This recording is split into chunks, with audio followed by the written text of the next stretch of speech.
আসসালামু আলাইকুম। কি অবস্থা সবার? তো এদিন একটু ঘুম থেকে লেট করে উঠেছি, এই জন্য নাস্তা বানাতেও লেট হয়ে গেছিলো। তো নাস্তা বানিয়ে নিলাম, নাস্তা করে আবার দুপুরের জন্য প্রিপারেশন শুরু করেছিলাম। এদিকে আমার প্রায় সব প্রিপারেশন শেষ, এই ক্লিপগুলো নেওয়া হয়নি। তো আমি এদিকে একটু ঢেঁড়স ভেজে নিচ্ছি দুপুরের জন্য।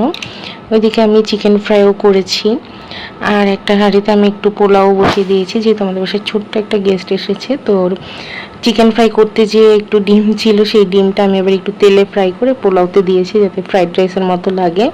এদিকে আমি একটু পোলাওর সাথে আলুও ভেজে নিচ্ছিলাম। পোলাওর সাথে আলু ভাজা কিন্তু অনেক ভালো লাগে। তোমাদের কার কার পোলাওর সাথে আলু ভাজা ভালো লাগে কমেন্ট করে বলো।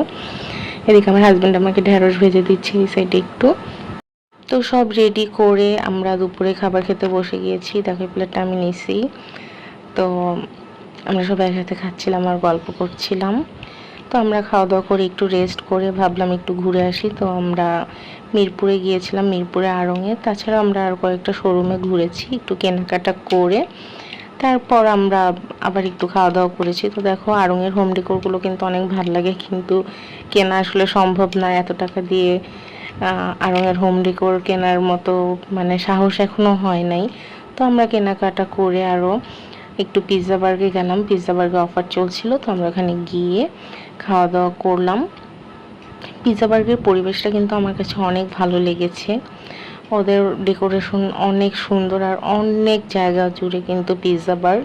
তো দেখো আমরা খাবারের ওয়েট করছিলাম, আমরা একটা প্ল্যাটার নিয়েছিলাম, অনেক কিছুই ছিল। তো আমার কাছে বাজেট অনুযায়ী সেটা ভালোই লেগেছে।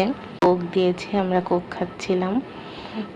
খাওয়ার আগে কোক খেলে কিন্তু রুচি চলে যায়, তাও আমরা খাচ্ছিলাম, আমাদের ক্ষুধা লেগেছিলো, খাবারের ওয়েটও করছিলাম। তো খাবার আসতে আসতে প্রায় আধা ঘন্টা লেগেছে। আমাদের কাছে খাবারটা ভালোই মনে হয়েছে। দেখো এই যে আমাদের প্ল্যাটারটা, তো 1200 টাকার মধ্যে এটা ভালোই লেগেছে। পিৎজাও ছিল সাথে, পিৎজাটাও অনেক মজা ছিল। তো খাওয়া দাওয়া ঘোরাফেরা করে 10টার দিকে আমরা আমাদের বাসার উদ্দেশ্যে রওনা দিই আবার।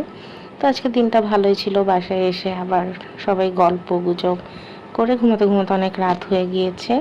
যাই হোক, ভালো থেকো সবাই।